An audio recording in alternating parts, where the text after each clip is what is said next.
উচ্চ বিদ্যালয় সংসদে চলতি শিক্ষাবর্ষের আমার প্রিয় উচ্চ মাধ্যমিক পরীক্ষার্থীবৃন্দ, তোমাদের সবার জীবনে সাফল্য এবং উন্নতি কামনা করে আজ আগামী 2024 উচ্চ মাধ্যমিক ফাইনাল পরীক্ষার সাফল্যের লক্ষ্যে উচ্চ মাধ্যমিক এক্সাম সিক্রেট টপিক এর উপরে বেশ করে একটি বিশেষ ভিডিও তোমাদের উদ্দেশ্যে উপস্থাপন করতে চলেছি।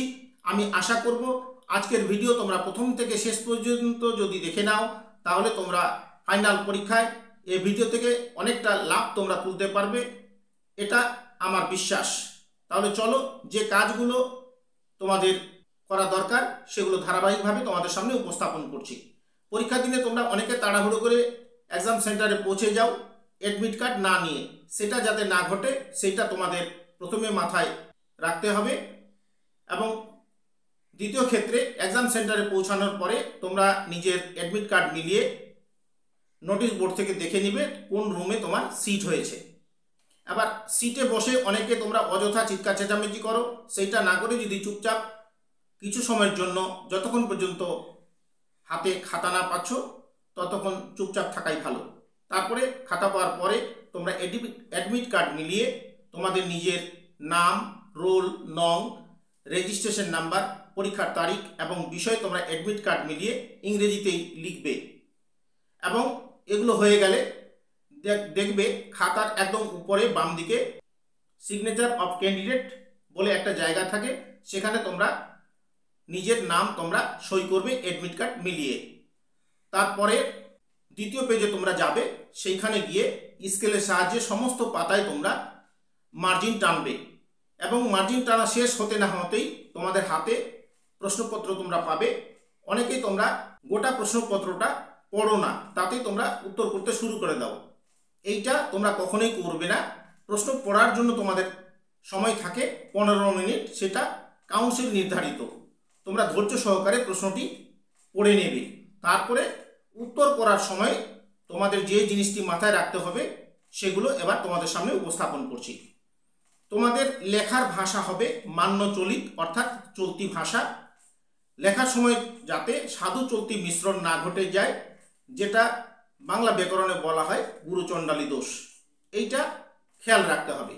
দ্বিতীয়ত যেটা মনে রাখা দরকার সেটা হচ্ছে লেখার সময় যাতে বানান ভুল না ঘটে এবং অপরিষ্কার যাতে না হয় লেখাগুলো, যাতে লেখাগুলো সুন্দর হয় এবং পরীক্ষক যাতে তোমার খাতাটা পড়তে পারে এবং উত্তর যাতে সঠিক এবং যথাযথ হয় সেদিকে নজর রাখতে হবে। দেখা গেল নম্বর আছে 2 আর তুমি লিখেই চলেছ হাফ পেজ বা তার বেশি, সেক্ষেত্রে তোমার সময়ের অপচয় ঘটে যেতে পারে, যেটা অত্যন্ত গুরুত্বপূর্ণ। এই পরীক্ষাটা তোমাদের জীবনের সবচাইতে বড় পরীক্ষা। এই পরীক্ষায় ফলাফল তোমাকে তোমার আগামী যে কর্মজীবন সেটা তৈরি করে দিবে বা পথ দেখাবে, যার জন্য সময় যাতে অপচয় না ঘটে, তোমরা পরীক্ষায় যাতে ফুল মার্কসের উত্তর করতে পারো সেইটা তোমাদের মনে রাখতে হবে। এবারে আসি উত্তর করার ক্ষেত্রে যেগুলো তোমাদের প্রথমে আগে করা দরকার সেগুলো হচ্ছে প্রশ্নপত্রে এমসিকিউ প্রশ্ন থাকবে 12টি।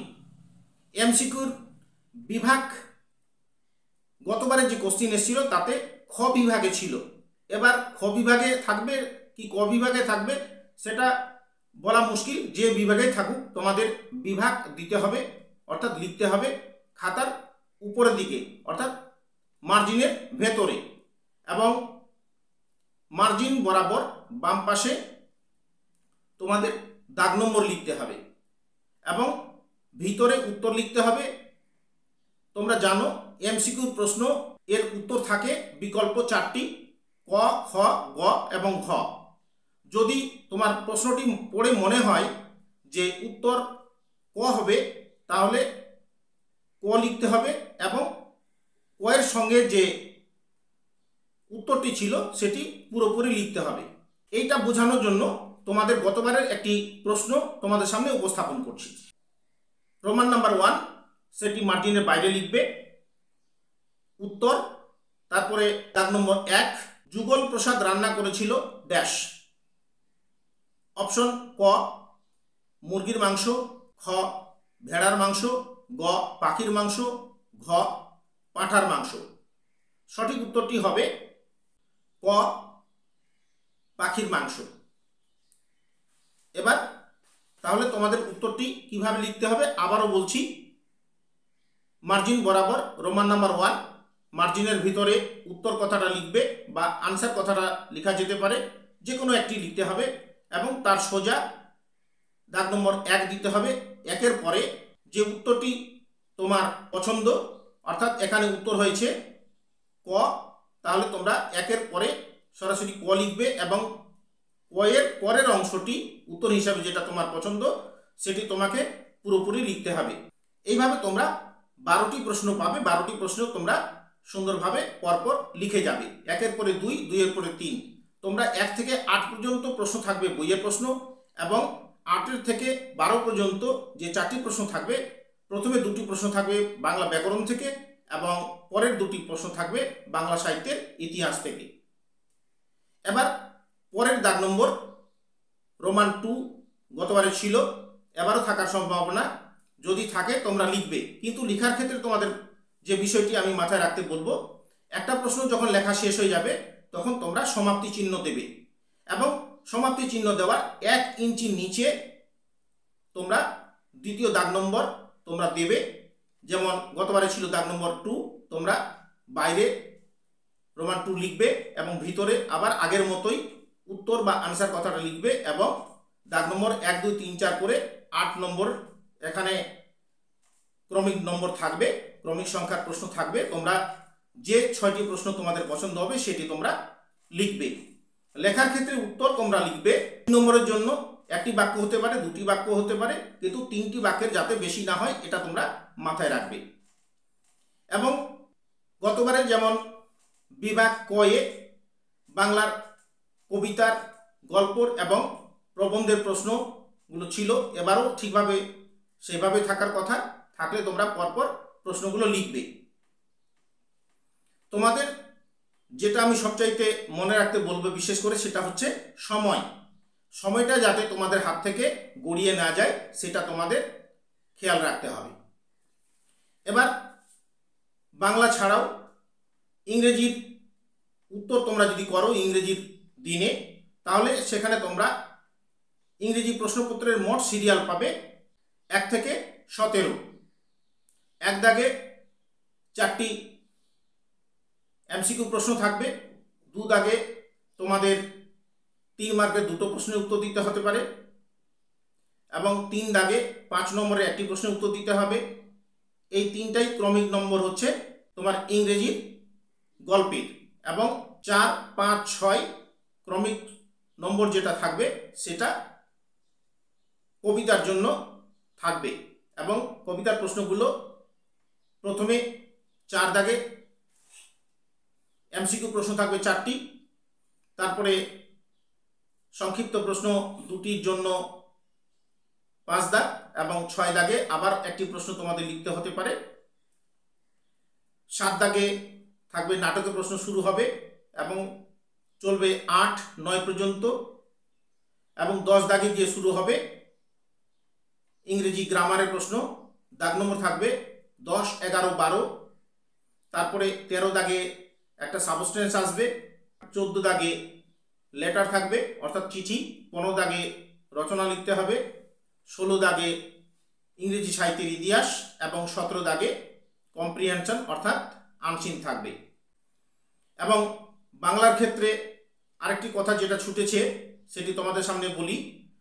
তোমরা প্রবন্ধ রচনা যখন লেখো অনেকে দাগ নম্বর দিয়ে লিখতে শুরু করে দাও। আমি এক্ষেত্রে তোমাদের বলবো যে তোমরা দাগ নম্বর মার্জিন বরাবর দিবে এবং যে রচনাটি তোমরা লিখছো তার শিরোনাম তোমরা কিন্তু অবশ্যই লিখবে।